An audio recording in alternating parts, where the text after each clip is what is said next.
We want to go back to 1957, March 13th. What was that first night like for everybody that was involved in the flicking of the switch?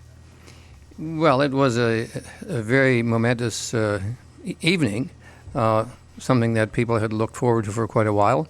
And the premier was out and a lot of dignitaries. It was a cold winter day, colder than today.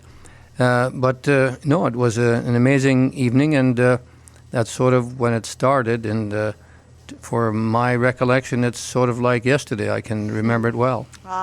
Now, two questions for you, Elmer. What have your roles been in the company over the years, and did you ever imagine that it would grow to be what it is today?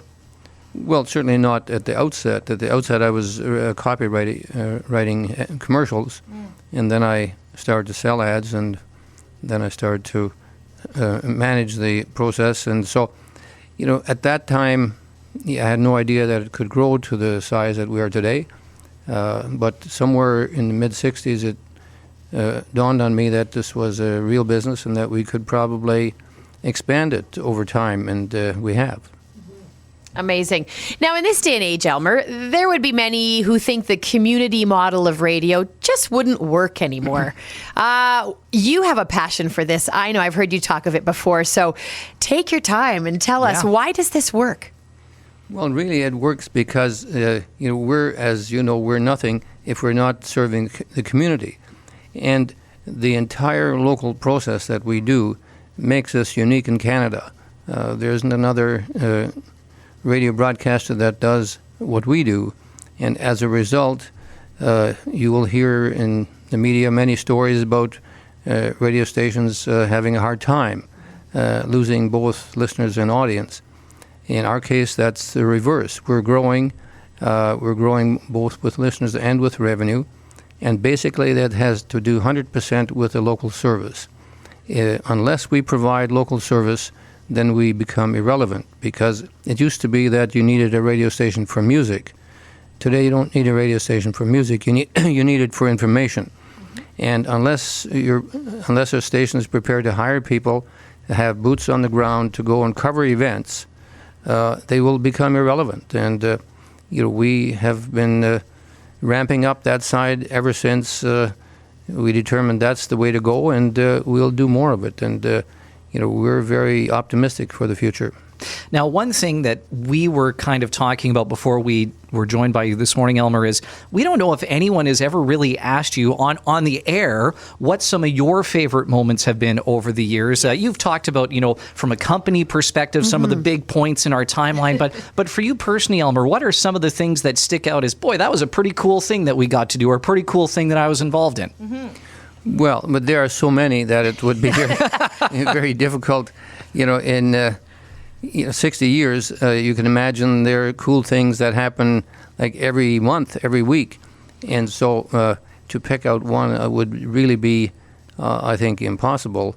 What I say when people ask me, but the biggest thrill that I have is to see young people enter our business and then grow in the business and become professional on a full-time basis. And I'm looking at 3 people right now, Chris and Michelle and Jayme, that have all done that. They've started here, they've started their career with us, and they've blossomed. And they haven't had to go anywhere else. They haven't had to move to bigger cities or whatever. They can do it right here, raise a family and do that. And so to me, that's the biggest satisfaction that I get out of this whole process. Well, we certainly appreciate that, being on the other and receiving end of that, Elmer. Now, you talked about blossoming as people who have been behind the mic here, but the company has blossomed from just the radio to online and all of those things. And the vision to get involved in that is pretty essential. Talk a little bit about how we've expanded that way. Well, again, it became obvious some years ago that we should be in the digital universe in some form. I may be the least proficient in that field, but I know that we should be there.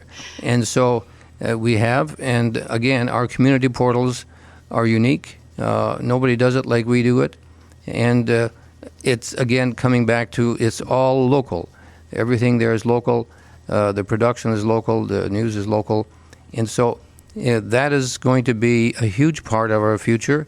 And at the end of the day, that may be a bigger part of our business than radio.